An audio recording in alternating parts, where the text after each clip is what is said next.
Assalamualaikum warahmatullahi wabarakatuh. Salam konservasi. Perkenalkan, saya Sri Utami Rizky dengan NIM 21014211139, Prodi Pendidikan Bahasa dan Sastra Indonesia, Fakultas Bahasa dan Seni, Universitas Negeri Semarang. Kali ini, saya akan membahas konservasi versi generasi milenial, peran generasi milenial dalam penanganan masalah sampah di lingkungan masyarakat. Konservasi adalah pelestarian atau perlindungan. Secara harfiah, konservasi berasal dari bahasa Inggris conservation, yang artinya pelestarian atau perlindungan. Conservation yang terdiri dari kata con atau together dan server atau keep or save memiliki pengertian mengenai upaya memelihara apa yang kita punya atau keep or save what you have, namun secara bijaksana atau wise use. Secara umum, konservasi adalah proses pengolahan suatu tempat agar makna kultural yang dikandungnya terpelihara dengan baik. Definisi lain dari konservasi adalah pemeliharaan dan perlindungan terhadap sesuatu yang dilakukan secara teratur untuk mencegah kerusakan dan kemusnahan dengan cara pengawetan.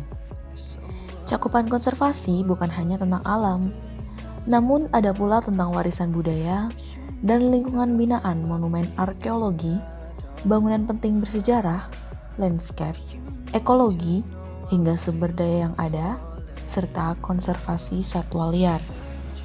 Selanjutnya adalah generasi milenial. Generasi milenial atau generasi Y, yang juga akrab disebut dengan Generation Me or Echo Boomers. Para pakar menggolongkannya berdasarkan tahun awal dan akhir. Penggolongan generasi Y terbentuk bagi mereka yang lahir pada tahun 1980 sampai 1990 atau pada awal 2000 dan seterusnya. Sampah merupakan material sisa yang tidak diinginkan setelah berakhirnya suatu proses.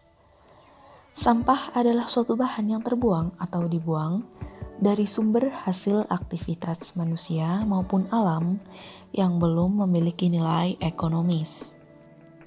Jenis-jenis sampah. Berdasarkan sumbernya, sampah dibedakan menjadi sampah alam, sampah manusia, sampah konsumsi, sampah nuklir, sampah industri, sampah pertambangan, dan limbah radioaktif. Berdasarkan sifatnya, sampah dibedakan menjadi sampah organik atau mudah terurai, sampah anorganik atau tak terurai, dan sampah beracun. Berdasarkan bentuknya, sampah dibedakan menjadi sampah padat, sampah cair, dan sampah gas atau polusi. Permasalahan yang ditimbulkan karena sampah, terutama dampaknya bagi masyarakat, yaitu pada kesehatan manusia. Lokasi dan pengelolaan sampah yang kurang memadai merupakan tempat yang cocok bagi beberapa organisme, seperti lalat, kecoa, dan tikus, yang dapat menimbulkan penyakit, di antaranya yaitu diare, jamur kulit, bahkan kematian karena disebabkan mengkonsumsi ikan yang terkontaminasi oleh raksa. Raksa yaitu limbah dari pabrik baterai yang dibuang ke laut. Selain itu, sampah juga sangat berpengaruh terhadap lingkungan, seperti ekosistem perairan dan ekosistem daratan. Dalam ekosistem perairan, sampah organik dan anorganik membuat air menjadi keruh dan mengurangi organisme yang hidup di dalamnya, sehingga populasi hewan kecil akan terganggu. Dalam ekosistem darat, sampah yang dibuang akan mengundang organisme tertentu dan dapat menimbulkan perkembangbiakan. Selain itu juga dapat menimbulkan penyakit. Dalam hal sosial dan ekonomi, keberadaan sampah akan memberikan dampak negatif terhadap kepariwisataan daerah. Bau tidak sedap dari sampah itu juga akan membuat lingkungan kurang menyenangkan bagi masyarakat. Bencana alam seperti banjir juga pasti akan terjadi. Nah, disinilah peran generasi milenial dalam ranah pengelolaan sampah.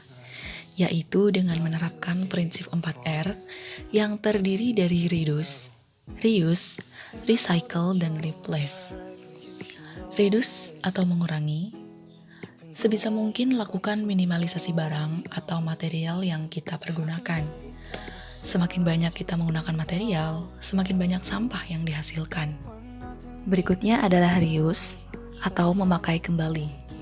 Sebisa mungkin pilihlah barang-barang yang bisa dipakai kembali. Hindari pemakaian barang-barang yang disposable atau sekali pakai. Hal ini dapat memperpanjang waktu pemakaian barang sebelum ia menjadi sampah. Recycle atau mendaur ulang. Sebisa mungkin barang-barang yang sudah tidak berguna lagi bisa didaur ulang.